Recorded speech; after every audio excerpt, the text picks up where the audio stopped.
welcome to the Fundamentals of Lute Playing. My name is Laudon Schuett, and today we are going to talk about rubato. Now, if I'm being honest, I had never intended on making an episode on rubato.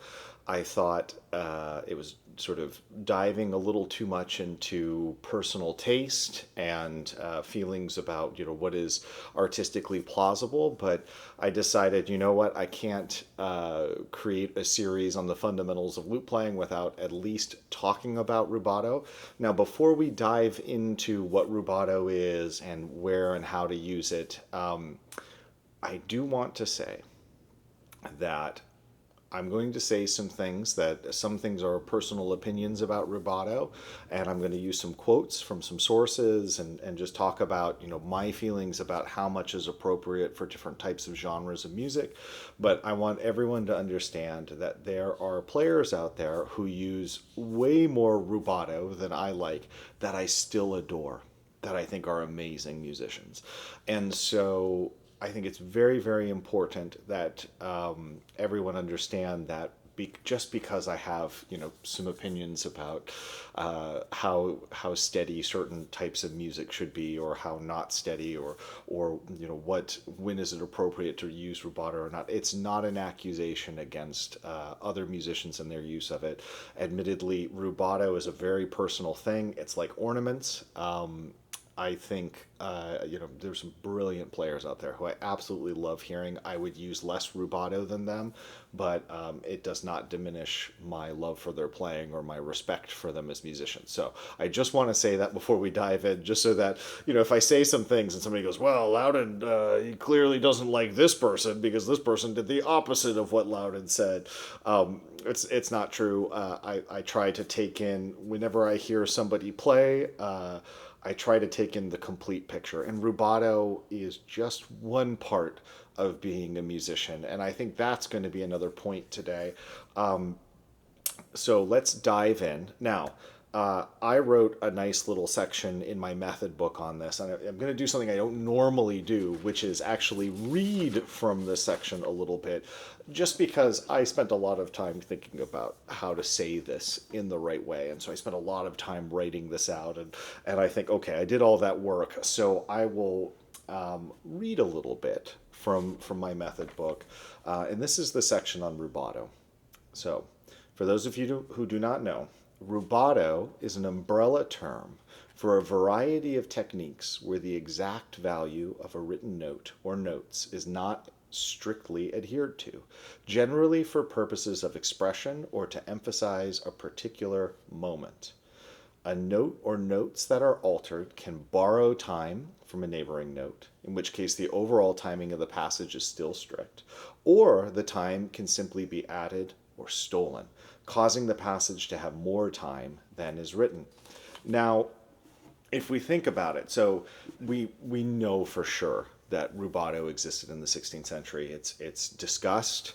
There are descriptions of rubato and of changing time, and like I said, we'll talk about a couple little quotes here. But just on a fundamental level, if you think about it, when you pluck strong weak, if you're doing thumb and index,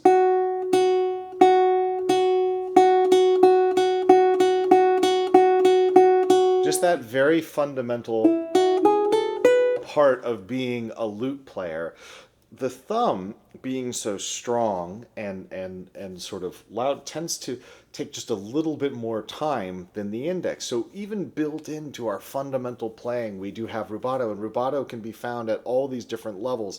Some really obvious versions of, because I think there is this idea that rubato is sort of one thing. We don't have a great classification system for the type of rubatos. You'll hear things like rubato, tempo rubato, all sorts of sort of variations on that. And I don't think there's a universal agreement. When we think of rubato, often we're thinking about slowing down or speeding up time.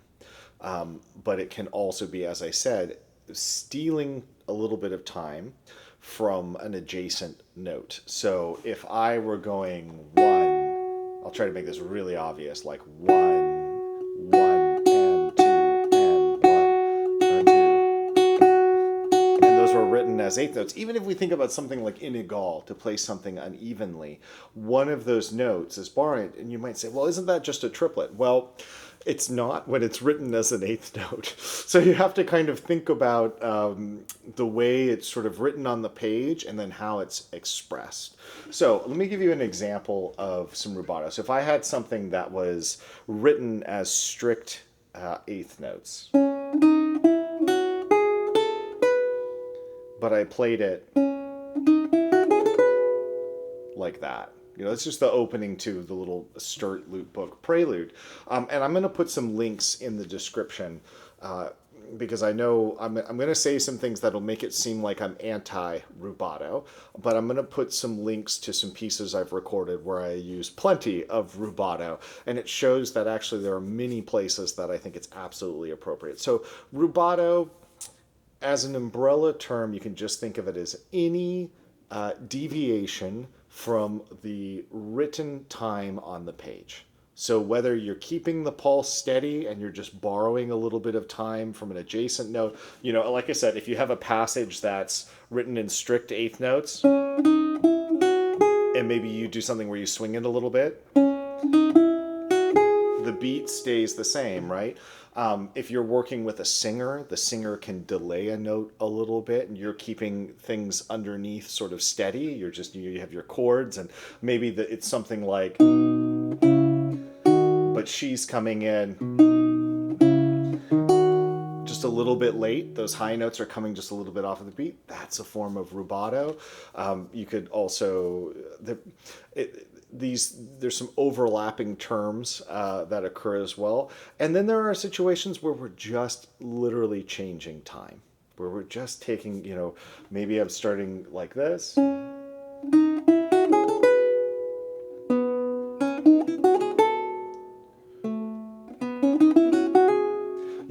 Those are all written as strict eighth notes in the source, but I'm spending more time on the opening, and it's a prelude.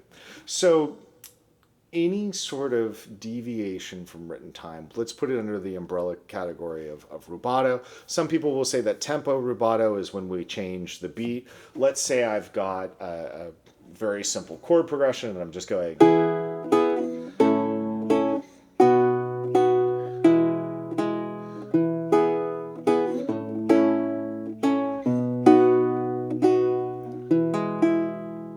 And you might say, oh, Laudon, that's, just a rallentando or retardando. Well, there's technically variations of rubato, right? You're adding time that isn't written in the page.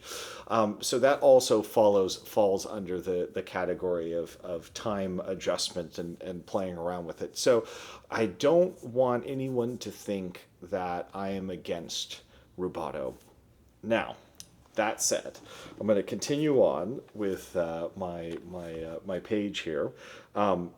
When done poorly, it can just sound like the performer does not know how to count. In either case, it is not something that can be captured by music notation. The subtle alterations and relationships need to be experienced in an auditory manner. There are attempts to capture it in writing. I think recently I was hearing a talk by Joachim Held, and he was talking about the Vincentino source, where he puts a little mark at the beginning of 4 16th notes, and the idea was if you're playing 16th notes, you give the first 16th note of 4, 1E and a 2E and a 3E and a little more time than the others, right? So instead of going very strictly, it's something... I'm exaggerating a little bit. If I'm doing a run,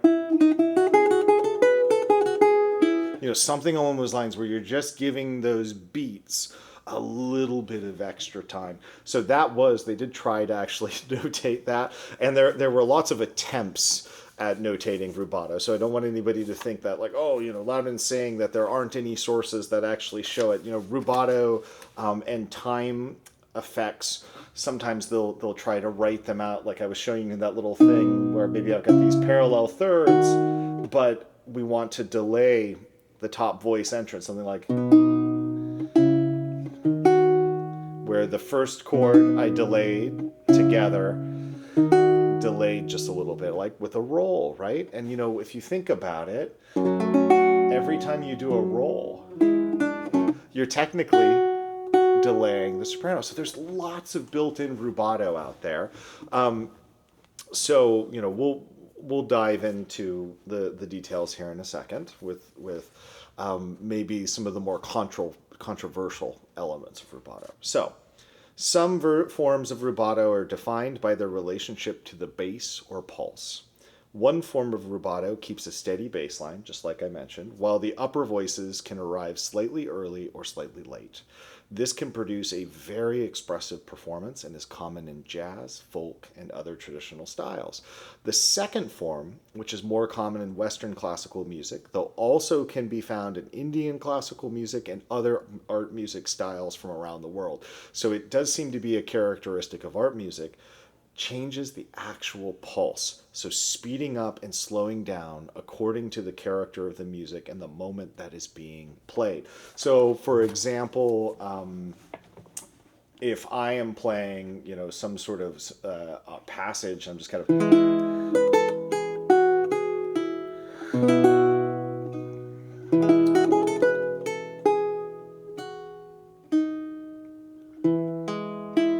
doing something with time, and I'm just like making junk up right now, but just you're not keeping a steady pulse. You're not going, doing that sort of thing. It's just very, very steady. Instead, you are choosing moments to spend more time on and moments to speed through a little bit faster. So that characteristic, that type of rubato seems to be a characteristic of art music, and that again can be found probably in every culture around the world. So what is art music? Art music is generally music that we just listen to. We sit down and it's considered sort of, let's say, refined. I don't want to get into stereotypes because certainly lots of art music is not refined, but the general idea is that you are enjoying that music for its own sake. You're not listening to it to dance. You're not listening to it to work. It's not functional music. It's music for you to enjoy and ingest. And by doing so, you are, let's say, improving your life in some way. Whatever the culture is or whatever the goal is of the music, it is either making you feel something or it is creating some sort of thing that is making you better. So that is sort of a rough definition of art music. So since there are no recordings of performers from the 16th or 17th century, there's no definitive way to know how much rubato is being used. From writings, we do know that rubato was an expressive device that musicians did use, but the descriptions are often vague, and it is rarely clear what type of rubato is being indicated. There are exceptions. For example, in vihuela repertoire, sources, you are instructed to stretch out the consonancias. I'm so sorry about my Spanish. I've got okay French, but my Spanish is not there. The chords, and to play the redobles, the scales, faster. So essentially, the vihuela sources are saying that whenever you have just strict chords, you can really stretch them out and enjoy the sonorities. And then when you have runs, play them much faster. So essentially the beat can change. So when you're playing the chords, which every chord, so if I'm going 1, 2, 3, 4, 1 E and a 2 E and a 3 and a 4, you could speed up quite a bit. That's one view. Now I've got another quote here, which I marked so that I can read it to you, and this is from Frescobaldi. So in 1615. So probably referring to music, 10 years earlier. It takes so long to publish things. In the partitas, when you find passages and expressive effects, here I think he's talking about divisions, it will be desirable to play slowly. The same consideration applies to the toccatas. The others, not with passages or divisions, may be played with a rather quicker beat, and it is left to the good taste and fine judgment of the performer to regulate the tempo, in which is found the spirit and perfection of this manner and style of playing. Now, you see this actually and I'm not including these because they're later quotes, but as you go into the 17th century and the 18th century, this comes up again and again, which is that when you are playing unornamented or undivided passages, you can take a brisker tempo. And then when you are playing divided passages, it's actually good to slow down to make everything clearer. I think Quantz says this. I'd have to double check, so don't necessarily quote me, but Quantz is an 18th century flute player who wrote a very important book. I do remember at one point he says it's good to keep things steady, and then I think on the other page it says, for fast runs, slow down a little bit so that they're very clear. I may be mixing him up with someone else, and I will double check that. But this idea that it became common to play chords quickly, and then the passages a little more slowly, the divisions a little more slowly became more common. So if you're doing your pavans and your galliards and your almains and things like that, and you're playing the unornamented section, then you can play that a little faster. And when you get to the ornamented repeat, you can actually slow it down. And knowing this takes a lot of stress off, because you go, oh, okay. Because it's really, really hard to play that galliard at 115 BPM, and then you get to the ornamented passage and you're like working really hard on your technique. But if you know that you can just take your foot off the gas a little bit, it really can help. And that it's actually a good thing, and that's something that he did. So something to keep in mind, that there were different approaches. So we have this Vihuela sources saying that you should play the chords long and tenuto with the beat a little bit slower, and then the runs faster. And then you have later sources saying the opposite. So there are also certain genres of music where freedom with time is expected. I think this is really important, and I'm going to include in the description a link to a Capirola Recercar that I did with a fair amount of rubato years ago. I'm like a kid in the video. I still have hair. And then a link to a more recent video I did with that Sturt Prelude, so you can see some rubato there and kind of compare. Tasta de corde, which are testing of the strings. These are tuning pieces meant to allow a player to check their tuning before beginning their performance. Dalza, in his 1508 publication, even puts fermatas or coronas over many of the chords, indicating significant freedom. I mean, these are most of the ones that I'm aware of are in the Dalza 1508 publication, and then I think in some German sources. But they're literally these like little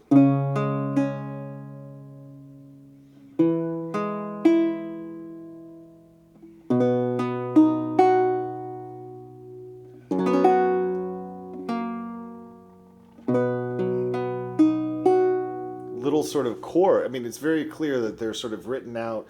You're just listening to the chords and you're tuning, and you'd be checking your tuning. So they're literally tuning pieces. Toccatas, or to touch. At this point in history, most toccatas are attached to a Recercar or a fantasy. This is a thing that I think a lot of people don't realize. So the Recercar that I'm putting the link in actually opens with a little toccata. I did this piece a million years ago. Let's see if I remember.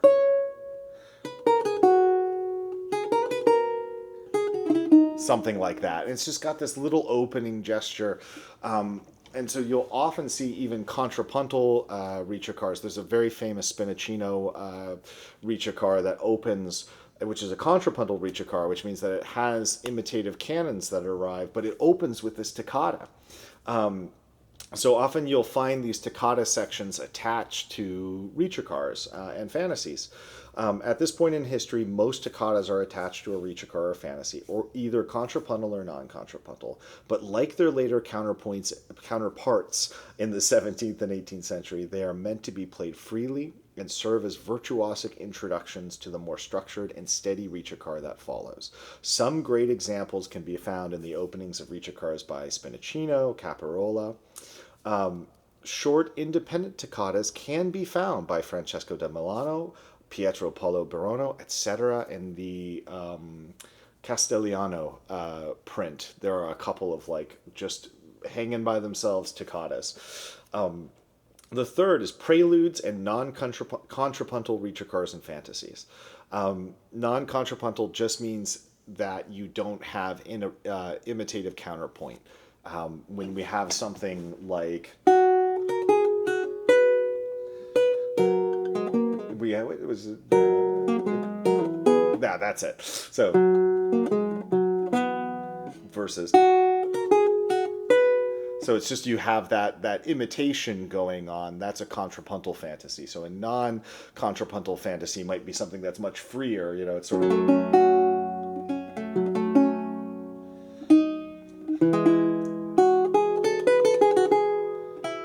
Something like that where there's a lot clearly it's a lot freer in its structure. So we've got these types of pieces all served as introductory material. There's the famous Doland Prelude. Again, you have to be careful because sometimes the names, things like Recercar, people tend to think, oh, that's the freer one, and fantasies are the more structured ones. And you'll find Recercars that are very structured, and you'll find fantasies that are not. So you really have to look at the music. These types of pieces all served as introductory material, usually played before transitioning to pieces with a steadier pulse, like dances, grounds, and some entabulations. Now the next one, contrapuntal Recercars and fantasies are often broken into many different sections. So even if you have this sort of opening,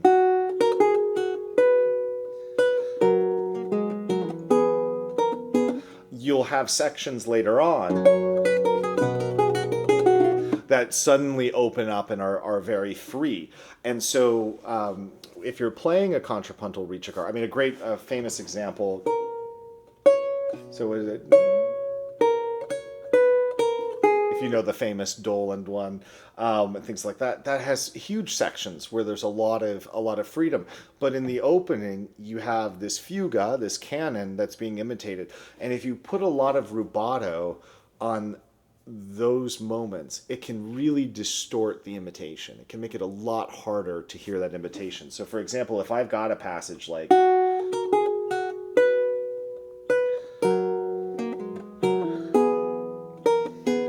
I don't hear, which is an imitation of,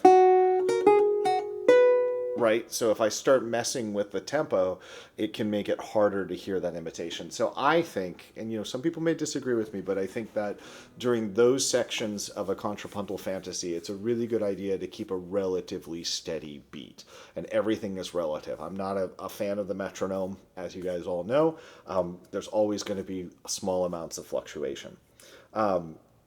So this is contrapuntal Recercars and fantasies are often broken into many different sections, some more conducive to rubato than others. For example, a section incorporating imitation or fugas, a defining feature of a contrapuntal fantasy or Recercar, can be spoiled by too much rubato, as I just mentioned.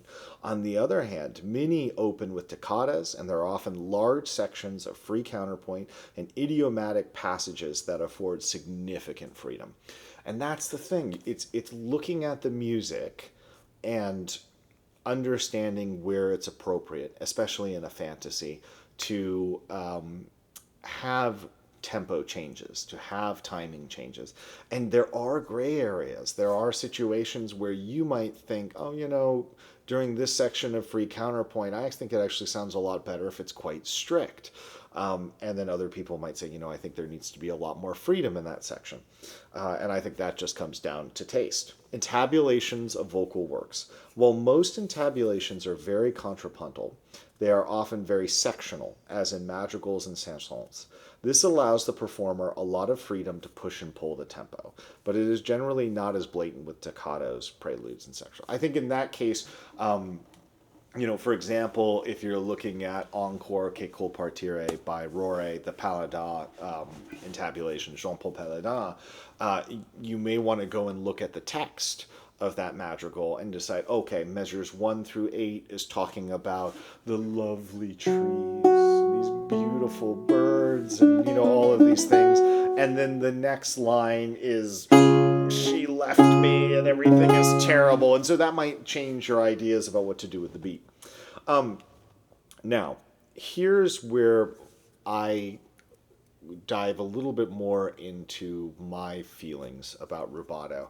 I generally feel that rubato has become the new vibrato. What do I mean by that? I have noticed a huge increase in the amount of rubato use, both in early musicians and other classical musicians, guitarists, and things like that. And it has almost become just sort of the standard device for showing everybody that, oh, you're artistic. He plays with this, instead of just keeping it in time, something like that. The ability to slow down and say, oh, look, that person is an artist. And I think, to me, it's a little bit like, no, it's an ingredient of being a great musician. You can pick. And I've noticed that there's more and more rubato being used, and even in things like dances. And this is where I kind of get into a little bit of kind of my personal opinions on rubato and why I think that it's used too much. So, other works such as grounds and dances were likely much more strict about adhering to the beat. It is important to remember that this music was not strictly art music, as classical music is today. The most common way for people to experience classical music live today is in a concert hall where you sit quietly for hours listening. In the Renaissance, there was certainly times when music was just listened to, but there were also many occasions where people danced to music. Pavans, galliards, jigs, saltarellos, colladas, pivas, almains, and many other dances formed the core of a sound world that people danced to. Even if a piece was not explicitly written to be danced to, it should still be identifiable to the audience. Imagine hearing a salsa, tango, or waltz in a classical concert today. The rhythmic quality of the dance, its meter, its accent, are what identify it. If that is disrupted, then the dance is no longer a dance. That said, there is clearly evidence that as time went on, composers played with the bounds of dance music and clearly ventured further and further into the realm of art music. For example, the music of Daniel Batchelor, which straddles the end of the Renaissance and beginning of the Baroque, requires the use of tempo fluctuation to play. If you use tempos that are appropriate for the opening of the piece, they are often too fast to play the later sections. Batchelor is certainly not the only example of this, nor by any means the earliest, and it is clear that some amount of flexibility with tempo, particularly between sections, was expected in many places. That said, the character of the dance should always be maintained, even if the tempo needs to be a little slower or faster from section to section. I should also mention that at cadences, it became very common to indicate a rallentando by sort of cramming in a ton of 32nd or 64th notes. In one of my other videos, in the Groppi videos, I talk about how it's actually an indication to slow down, not play fast. So dance music is not rubato-less. It is not, it doesn't have to be metronomical, but I do think that sometimes I hear people playing galliards and pavans, and I can't tell it's a dance. And that breaks my heart a little bit. I think what happens is we hear these amazing pieces of music over and over and over again, and people need to do something different with it. They need to push it. They need to keep pushing it in a new direction. And rubato is a way to do that. You can really mess with the time, but then you end up losing the essence of the dance. So my personal feeling is that we need to be particularly careful about using rubato in dances. Not that you shouldn't use it, but that we need to make sure that rubato is used with discretion in the dances. And then my other point would be, to those of you who really love rubato, maybe you're a player who listens to me and goes, oh, Laudon, he's not an artist, he's a machine, he just keeps the beat and does all of this stuff. What I'd say to you is, maybe expand beyond rubato being the only way of being artistic, right? What about articulation? I'm a huge lover of articulation. How am I going to play this note? Am I going to play it plumb and long, short, jagged? Color. Can we talk about color? What about color and playing? Dynamics. I think rubato, ornaments, all of that. Rubato is just one part of a big picture. So if I can listen to a player who uses more rubato than I like, and I can still enjoy it, if you're somebody who likes a lot of rubato, and you're listening to somebody who doesn't use as much, maybe use that as an opportunity to hear some of the other things that they might be doing. I think there is a tendency, I think everybody goes through a sort of trajectory, which is that when you're first learning to play an instrument, you're just soaking everything in. You're listening to everything. You just, oh, that person's so much better than me, and that person's amazing. And you hear all these great players, and you think everybody's amazing. And then you hit this patch, and I call this the grad school patch, and it's usually the patch where you don't like anybody's playing. Everybody's doing it wrong. This person is wrong, and this person is wrong, and oh, there's too much of this or too little of that. And then I think, and luckily this happened to me a few years back, you kind of break out of that dark period, and you go, there are so many wonderful players out there who do things differently, and I can enjoy each of them for what they bring to the table. So, to summarize, my personal overall feeling is that rubato is overused, particularly in dances and early music, and that we have to be a little more careful about that because we don't want to lose those dance characteristics.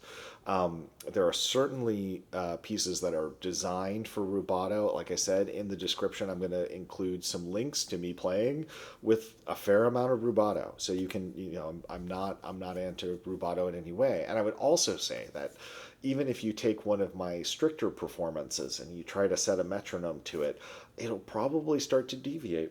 I just, I try to do it gradually, or I try to sneak it in, but I definitely play with time. So I'm not anti-rubato, but I do believe in a steady beat for dance music in general.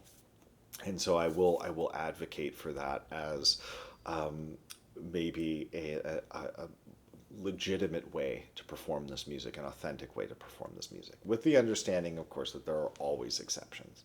So this is a complicated topic, and it's one that requires a tremendous amount of nuance. And usually I'm sitting with a student in a lesson, and they're showing me a passage, and we're literally deciding, okay, does that passage have some freedom? And then the next passage, well, does that have that, freedom? And what are the situations here? So this is all very generic. This is a generic discussion, but understand that normally I really want to look at the individual moment and decide, well, is it appropriate to use some time and combining historical knowledge with the notes on the page, and what sounds better and works better, I think is the way to approach it. So it's a really complicated topic, and one that will likely sort of not be in the sphere of concern for a beginner. But as you develop more and as you listen to more players, you might notice that some players tend to play in a more steady manner, and some players tend to be very free with their timing, if you ever listen to a professional and you watch that. So just as a kind of a guide to rubato, and some of my general thoughts on it. So that's it. I'm done with it. It's an episode that I never wanted to make because I feel like rubato is in some ways a very personal thing. I think in the 16th century there were probably people who used way more rubato and people who used way less. I think there's always been a great variety. So I didn't really want to impose my thoughts on rubato on others. But I also felt like it was a little bit of a gap in the series. So as rambling as this episode is, I hope you find it useful. I hope it at least gives you something to think about. Next week will be my final episode on divisions. It's basically, I'm going to be sharing a primer on divisions. And until then, happy luting, happy practicing, and I'll see you next week. Bye-bye.